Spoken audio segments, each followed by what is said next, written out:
Density. इसको रो से प्रदर्शित करते हैं, घनत्व को किससे? रो। अपने सिलेबस में रो मिलेगा, है ना, ध्यान में रखेंगे। और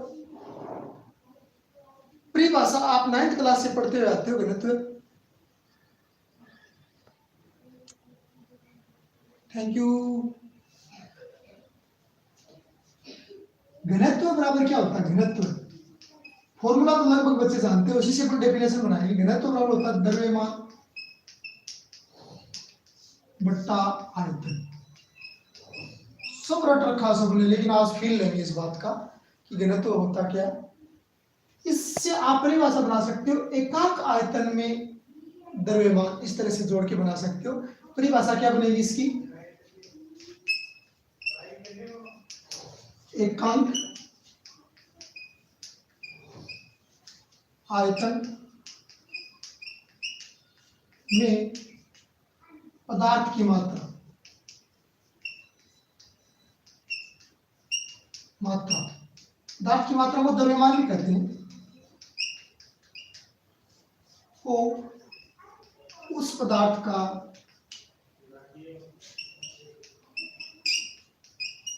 घनत्व कहते हैं। ये डेफिनेशन है, आज इसको समझें। एकांक आयतन में पदार्थ की मात्रा या द्रव्यमान को उस पदार्थ का घनत्व कहते हैं जिस पदार्थ का को आप घनत्व निकालना चाहते हो।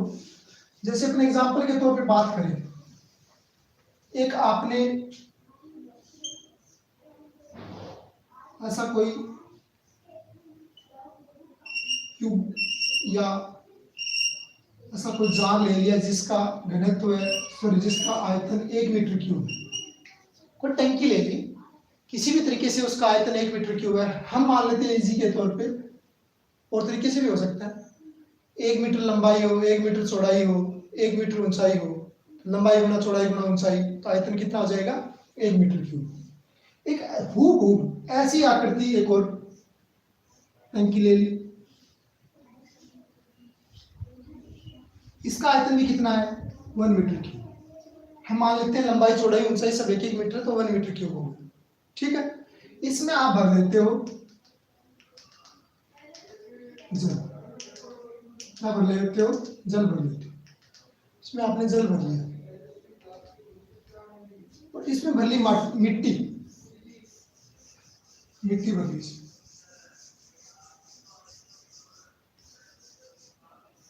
ठीक है, वो सेम आकृति की।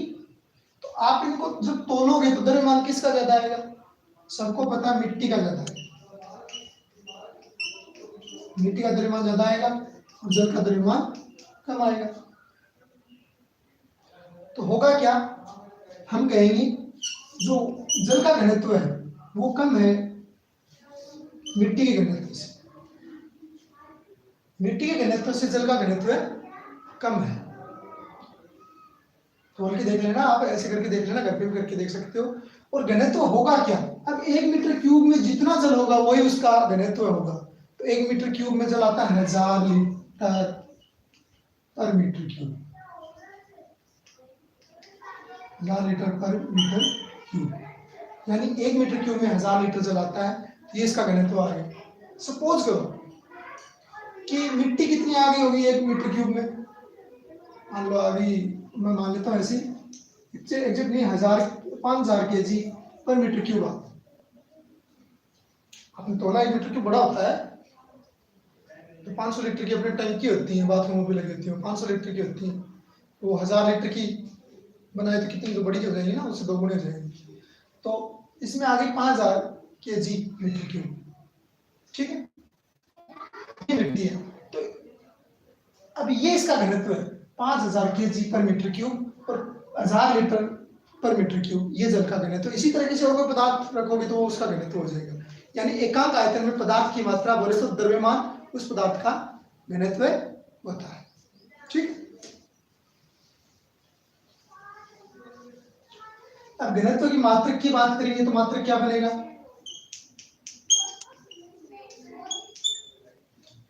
ऊपर द्रव्यमान का केजी, आयतन का सूत्र जानते हैं मीटर क्यूब, केजी पर मीटर क्यूब। ठीक है, अब एक और क्वांटिटी है आपेक्षिक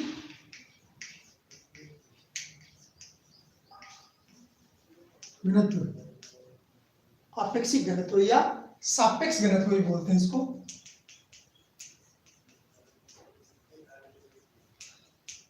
आपेक्षिक घनत्व या सापेक्ष घनत्व, ये दो घनत्वों का अनुपात होता है। सापेक्ष घनत्व या आपेक्षिक घनत्व होता है, फॉर्मूला तो लगभग को याद होगा, पदार्थ का घनत्व बट्टा 4 डिग्री सेंटीग्रेड, 4 डिग्री सेंटीग्रेड पर जल का घनत्व, जल का घनत्व, यानी 4 डिग्री सेंटीग्रेड पर जल के घनत्व की तुलना में किसी पदार्थ का घनत्व कितना गुना अधिक है, वह उसका सापेक्ष घनत्व कहलाएगा। यानी 4 डिग्री सेंटीग्रेड पर जल के घनत्व की तुलना में किसी पदार्थ का घनत्व कितना गुना अधिक है, वह उसका सापेक्ष घनत्व कहलाएगा। कितना गुना अधिक क्यों बोला, देखो वही एग्जांपल लेते हैं अपन। 4 डिग्री सेंटीग्रेड पर जल का घनत्व क्या है, 1000 लीटर या केजी मान लेते हैं, लीटर लगभग केजी के बराबर होता है मीटर क्यूब। यहाँ है 5000 केजी पर मीटर क्यूब, किसका है, आपने माना था, वैसे सही नहीं है, मिट्टी का पता नहीं, 1 मीटर क्यूब में भर के देखें मिट्टी कितना होगा। अब इसको काटोगे तो कितना आ गया, 5। ये जो 5 आया है ना, ये 5 सापेक्ष घनत्व है किसका, मिट्टी का, जो कि 1000 का 5 गुना है।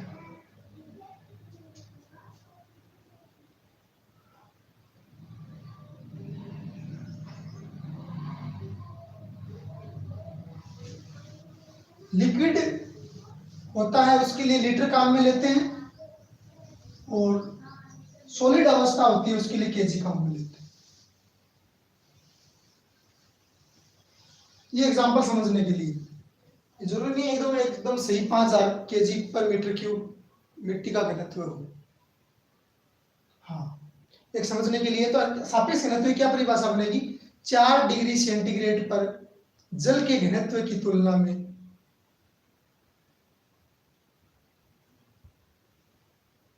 हाँ बराबर है 1 लीटर और 1 केजी बराबर है, लेकिन मिट्टी 1 मीटर क्यूब में मिट्टी का द्रव्यमान ज्यादा आएगा और 1 मीटर क्यूब में जल का द्रव्यमान कम आएगा। इसी वजह से तो देखो, जैसे जल है, इसके अंदर आप मिट्टी मिलाते हो तो मिट्टी क्या हो जाती है, पेंदे में बैठ जाती है, मिट्टी पेंदे में बैठ जाती है कुछ समय बाद मिलाने के बाद, और जल ऊपर रहता है। इसका कारण ये है कि ग्रेविटेशनल फोर्स लगता है जल के पार्टिकल्स पे भी और मिट्टी के पार्टिकल्स पर भी ग्रेविटेशनल फोर्स लगता है। तो थोड़े आयतन में किसका द्रव्यमान अधिक है, मिट्टी का, यानी m मिट्टी का अधिक है और g सबके लिए बराबर है, तो भार बल किस पे ज्यादा लगेगा, मिट्टी पे लगेगा, तो मिट्टी नीचे बैठ जाती है, जल ऊपर रह जाता है। इसका ये कारण भी है, जिसका घनत्व ज्यादा होता है वो पेंदे में, जिसका घनत्व ऊपर होता है वो कम होता है, वो ऊपर, है ना। पर मीटर क्यूब पे क्या लगता है, सेंटीमीटर क्यूब पे, पर सेंटीमीटर क्यूब, यहाँ एरिया देखा आपने जल का, यहाँ देखा जल का पर सेंटीमीटर क्यूब, तो इसमें द्रव्यमान मिट्टी का ज्यादा आएगा, जल का कम आएगा, तो mg किस पर ज्यादा लगेगा, मिट्टी पर ज्यादा लगेगा और जल पर कम लगेगा, तो इसलिए वो नीचे बैठ जाती है। ठीक है, आगे देखें, तो कितना गुना हो पता चल गया, यानी सापेक्ष घनत्व क्या होगा, 4 डिग्री सेंटीग्रेड पर जल के घनत्व की तुलना में किसी पदार्थ का घनत्व कितना गुना अधिक है, वह उसका सापेक्ष घनत्व कहलाएगा। अब कोई आ जाए 1/2 फ्रैक्शन आ जाए, जैसे किसी पदार्थ का घनत्व 5 kg पर मीटर क्यूब है और जल वाला तो 1000 kg 1000 लीटर या 1000 kg, मात्रा तो बराबर ही होता है लेकिन लिक्विड के लिए काम में लेते हैं। इस यहाँ पर भी कोई पदार्थ का मान लेते हैं 500 लीटर और ये 1000 लीटर पर मीटर क्यूब है। अब कहें कि इस पदार्थ का सापेक्ष घनत्व क्या होगा, तो वो आएगा 1/2। 1/2 आएगा। इसका मतलब क्या हुआ, जल के घनत्व की तुलना में 1/2 गुना अधिक है। वास्तव में तो कम है, लेकिन 1/2 गुना अधिक है। करके देख लो, 1000 गुणा 1/2, वापिस आ गए ना 500। हाँ, तो डेफिनेशन में सापेक्ष घनत्व में यही बोलेंगे कि 4 डिग्री सेंटीग्रेड पर जल के घनत्व की तुलना में किसी पदार्थ का घनत्व कितना गुना अधिक है, वह उसका सापेक्ष घनत्व कहलाता है। तो ये अपन ने क्वांटिटीज़ पढ़ ली। अब 11th का शुरू करते हैं। 11th का फर्स्ट यूनिट है भौतिक जगत। वो पूरी भौतिक फिजिक्स के बारे में बता रखा है इन शॉर्ट, तो वो अभी पढ़ने का कोई मतलब नहीं है। उसको अपन 11th पूरी पढ़ने के बाद पढ़ेंगे, ताकि आप 11th पढ़ लो। उसमें क्या बता रखा है, किस वैज्ञानिक ने क्या काम किया, क्या शोध की, है ना। प्रकृति के बारे में बता रखा है, वो मूल बल बता रखी है, नाभिकीय बल की परिभाषा पूछ रखी है, नाभिकीय बल समझा रखा है। तो वो अभी आपके समझ में नहीं आएगा, इन शॉर्ट दे रखा है। जब नाभिकीय बल पढ़ लोगे तब जाके समझ में आएगा। तो अपन वो पढ़ेंगे लास्ट में, 1 फीट बाउंस जाएगा अभी पढ़ेंगे। तो अपन मापन एवं मात्रक वहाँ से शुरू करते हैं, क्वेश्चन भी वहीं से पूछते हैं। पहला वाला तो आपको समझा रखा है कि फिजिक्स पढ़ी कैसे जाती है, उनकी अपन चर्चा कर लेंगे। आप कहोगे तो बीच में कर लेंगे। तो मापन एवं मात्रक, सेकेंड यूनिट अपनी मेजरमेंट एंड यूनिट, मापन एवं मात्रक।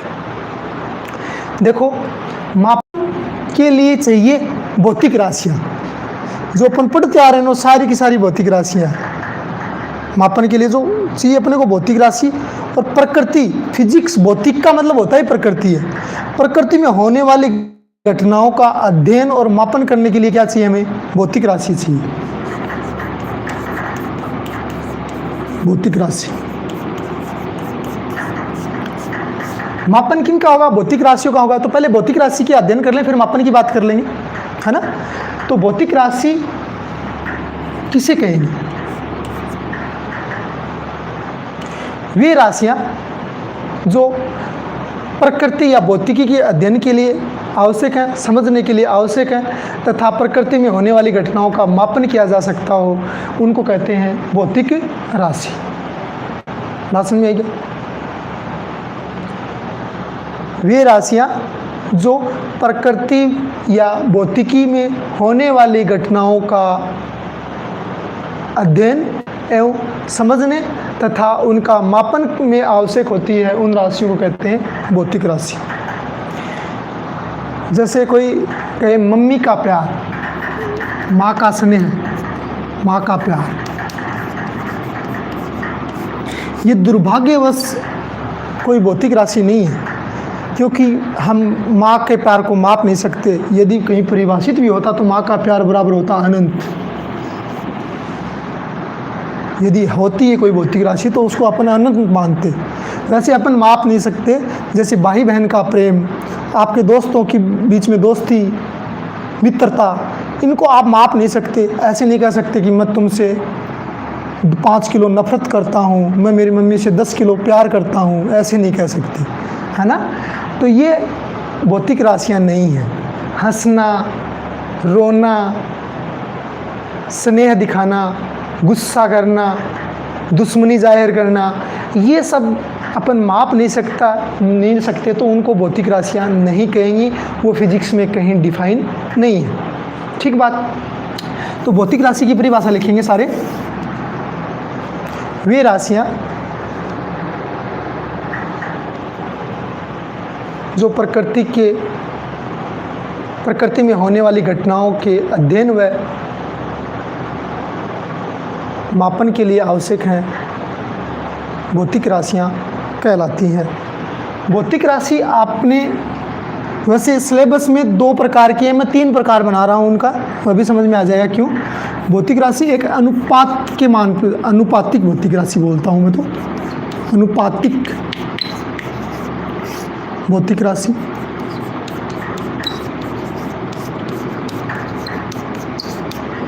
दूसरी है अदिश भौतिक राशि। इनको समझने के लिए कैटेगरी बना दी जो पूरी फिजिक्स में काम आ रही हो। अदिश भौतिक राशि,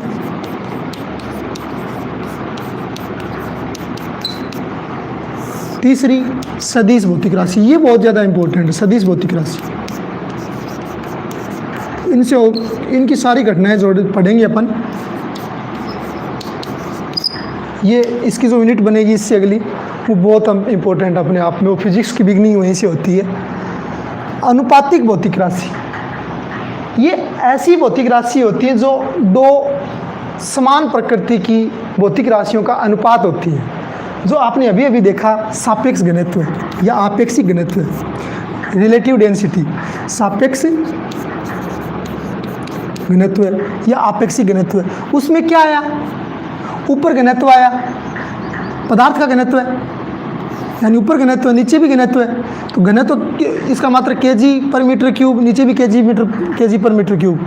तो लीटर को आप केजी लिख सकते हो क्योंकि दोनों की मात्रा समान होती है। उसको जैसे जल है, जल को आप लीटर पर मीटर क्यूब लिखते हो, उसकी बर्फ बना लो तो क्या हो जाएगी? वो केजी पर मीटर क्यूब हो जाएगी, है ना? वो कोई दिक्कत नहीं है। लेकिन फिर उसका घनत्व बदल जाएगा। बर्फ का घनत्व कम होता है जल से, तैरती है किस पर? जल पर। उसका कारण ये होता है कि जब जल बर्फ में बदलता है, यानी अपनी अवस्था परिवर्तित करता है, द्रव से ठोस में जाता है, तो जल में घुली हुई वायु बीच में रह जाती है, इसलिए वो ज़्यादा आयतन घेरती है, आयतन ज़्यादा घेरती है। 1 लीटर जल की आप बर्फ बनाओगे तो उसका आयतन ज़्यादा होगा। इसीलिए अपन फ्रीज में कई बार स्टील के कोई कप या कोई बोतल रखते हैं, तो बोतल का पेंदा नीचे निकल जाता है। स्टील का बर्तन होता है वो टूट भी सकता है बर्फ बनते से। क्यों? उनका आयतन फैल जाता है, यानी घनत्व कम हो जाता है। हाँ, तो मात्रा की बात करें, सापेक्ष घनत्व ऊपर केजी पर मीटर क्यूब और नीचे भी केजी पर मीटर क्यूब, तो ये कैंसिल आउट हो जाएंगे आपस में। सापेक्ष घनत्व का कोई मात्रक नहीं होता। ये एक तरीके से अनुपातिक भौतिक राशि हुई। सापेक्ष घनत्व हुआ, उसमें केवल आपको परिमाण देखने को मिलेगा, मात्रक नहीं मिलेगा। तो क्या कहेंगे अनुपातिक भौतिक राशियों को? वे भौतिक राशियाँ जिनमें केवल आंकिक मान, परिमाण नहीं, परिमाण तो होता है आंकिक इंटू मात्रक, सॉरी परिमाण नहीं, आंकिक मान, केवल आंकिक मान ही उपस्थित हो, उन भौतिक राशियों को हम अनुपातिक भौतिक राशियाँ कहते हैं। एग्जाम्पल में होती हैं अपने, एक तो सापेक्ष घनत्व हो गया, एक निरपेक्ष अपवर्तनांक, सापेक्ष अपवर्तनांक दोनों ही हैं। अपवर्तनांक, अपवर्तनांक को निरपेक्ष अपवर्तनांक भी बोलते हैं, और एक सापेक्ष अपवर्तनांक।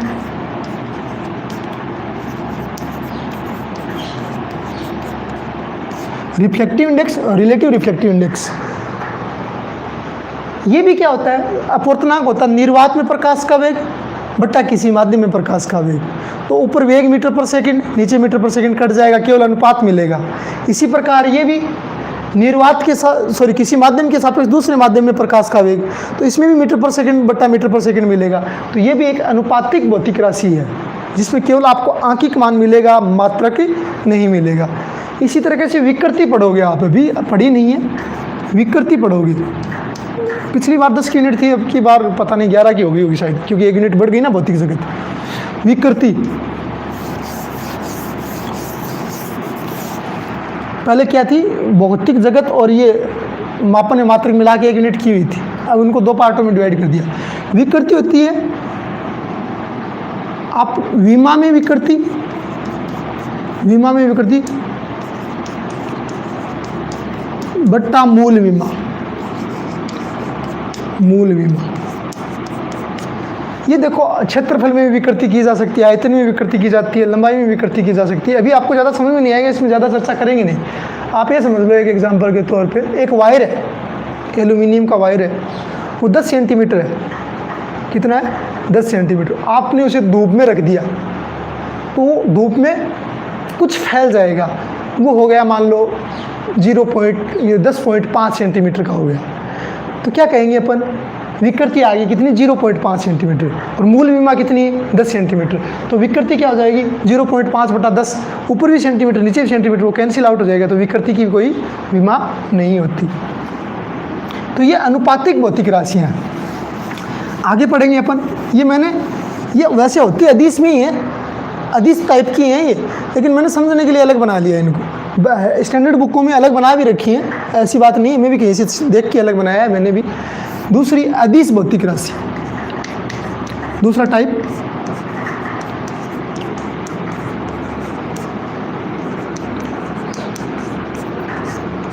अदिश।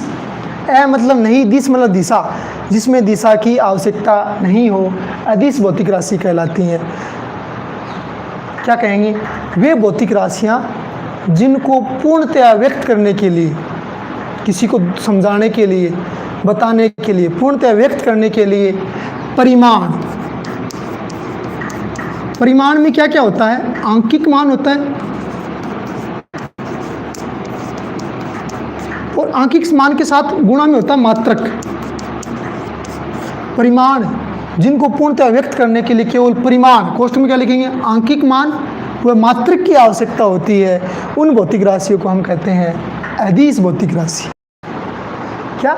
वे भौतिक राशियाँ जिनको पूर्णतः व्यक्त करने के लिए केवल परिमाण, आंकिक मान और मात्रक की आवश्यकता होती है, उन्हें कहते हैं अदिश भौतिक राशि।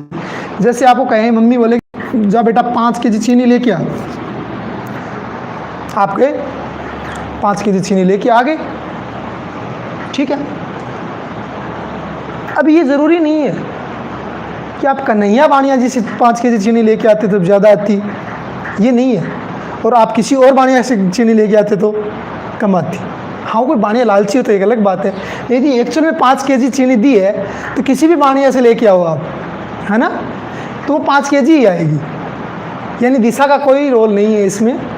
ये पूर्ण जानकारी आपको मिल गई कि 5 केजी चीनी लेके आनी है, वो मार्केट में किसी भी शॉप से जाके आप लेके आ सकते हो। तो ये 5 केजी क्या है? द्रव्यमान है।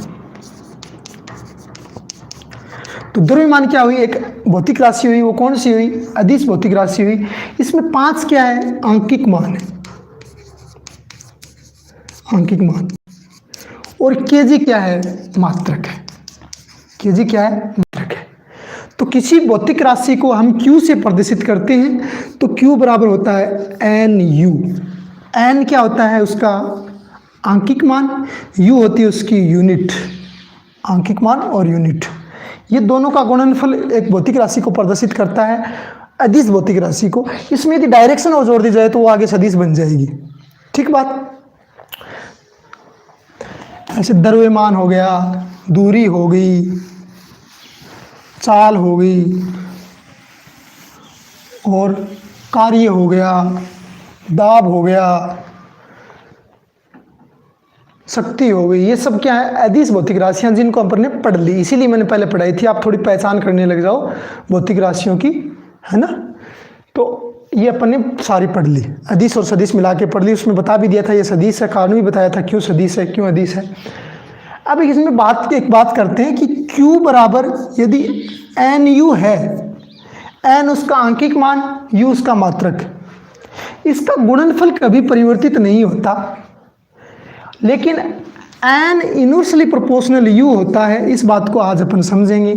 N आंकिक मान मात्रक के इनवर्सली प्रोपोर्शनल होता है। इसका मतलब ये हुआ, यदि मात्रक घटेगा तो N बढ़ेगा। जैसे दो पद्धतियों में बात करते हैं, एक MKS पद्धति में लिखा है 5 केजी, आप उसको, मैं कहूँ कि इसको ग्राम में चेंज करो तो आप कहोगे सर हो गए 5000 ग्राम, सही बात है। यहाँ मात्रक बड़ा था, यहाँ मात्रक छोटा था, आपने मात्रक U को कम कर दिया, U को घटा दिया, तो N क्या हुआ? बढ़ गया। लेकिन दोनों का गुणनफल NU वही है, 5000 ग्राम का भी वही महत्व है, 5 केजी का भी वही महत्व है। तो NU नहीं बदलेगा, N बदलोगे यानी N बढ़ेगा तो U घटेगा, और U बढ़ेगा तो N घटेगा। ये इनवर्सली प्रोपोर्शनल होते हैं, तो ये बात लिखनी है आपको। आंकिक मान मात्रक के व्युत्क्रमानुपाती होता है। यदि आंकिक मान बढ़ रहा है तो उस भौतिक राशि का क्या? मात्रक घट रहा है ना। लेकिन दोनों का गुणनफल बराबर होता है, किसी भी पद्धति में लिखो उनका गुणनफल बराबर होता है। ये खास बात है, इसकी याद रखनी है आपको। याद क्या समझ के लिखनी है नोटबुक में। तो ये अदिश भौतिक राशियों की बात हुई। एग्जाम्पल आप लिख लेना, आपको बता दी अदिश भौतिक राशि कौन कौन सी होती है। तो सदिश भौतिक राशि की बात और कर लेते हैं। सदिश भौतिक राशि,